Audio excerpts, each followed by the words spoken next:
Hey Geek, so today I want to talk about the #1 most dangerous thing in Southeast Asia, and as a matter of fact, it is the #1 killer. And if you've never been to Southeast Asia, this is something that's really important. So what is this dangerous killer here in Southeast Asia? Well, quite simply, it's this right here. It is traffic. So here in Southeast Asia, the traffic consists of everything from cars, motorcycles, semi-trucks, cows, cats, birds, you name it, it's on the road. And because of that, it makes it really dangerous in my opinion, and a lot of times unpredictable on what's gonna go on, especially if you are here for the first time. It's very chaotic, and also the rules here, the laws, they're there, but they're not like enforced. Let's just say that they're more like suggestions. So a lot of times people get in however they can, even if there are red lights, even if there's lanes not meant for people to go on. And so that adds another level of unpredictability and chaos. And then if you are planning to drive here, it becomes, I would say, even more of a dangerous issue, especially if you're driving a motorcycle or an electric scooter or bike. And for larger cars, you have to learn how to drive standard. Most places here in Southeast Asia drive standard transmission cars and not automatic, versus something in the United States where most people are driving automatic. And the thing is, right now, this is not bad traffic because this is early in the morning on a Sunday. But once things pick up, it becomes really congested, crowded, and chaotic.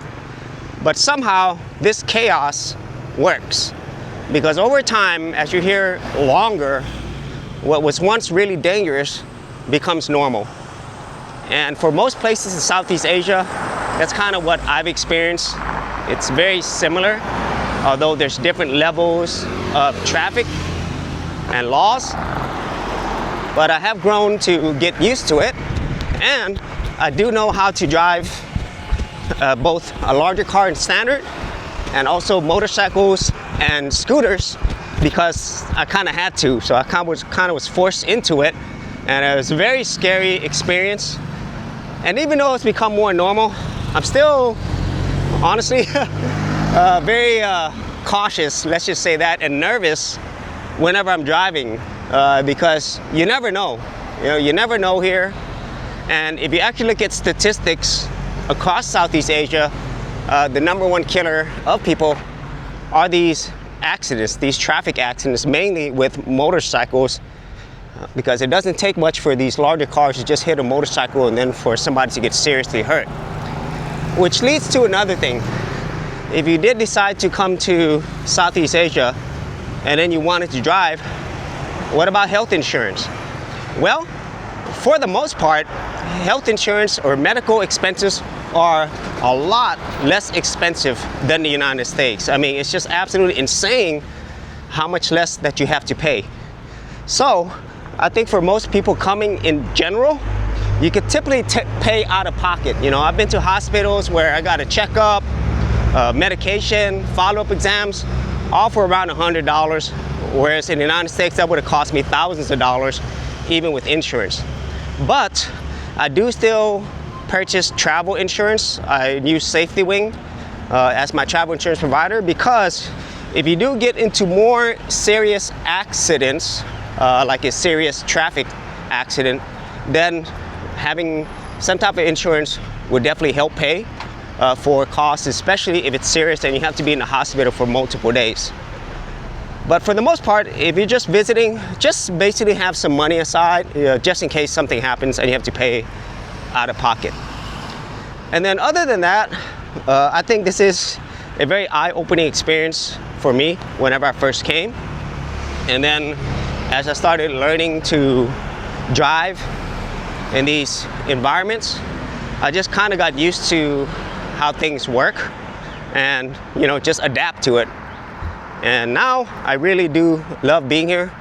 I love driving here, especially on my scooter and motorcycle. It has a sense of freedom that I never felt before.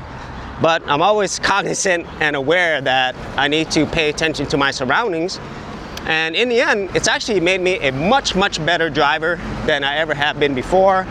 And I also learned how to drive stick really well, and of course driving scooters and motorcycles, which I've never driven in my life. And for me, it took me about a little over a month to learn that, and for some people it could take much longer. And then when it comes to things like licenses, you know, having an official license in these other countries, most of the times it's going to be really hard to get that. And so let's just say be flexible with driving and licenses. And so those are some of my thoughts on the most dangerous thing in Southeast Asia, how you do need to be aware of these things, but at the same time, just learn to adapt and enjoy the ride. So if you actually had any thoughts on this, be sure to leave in the comments area below. And if you did want to see more of my travel videos, I do have an entire playlist. So I'll leave that in the description area below or up here on the video.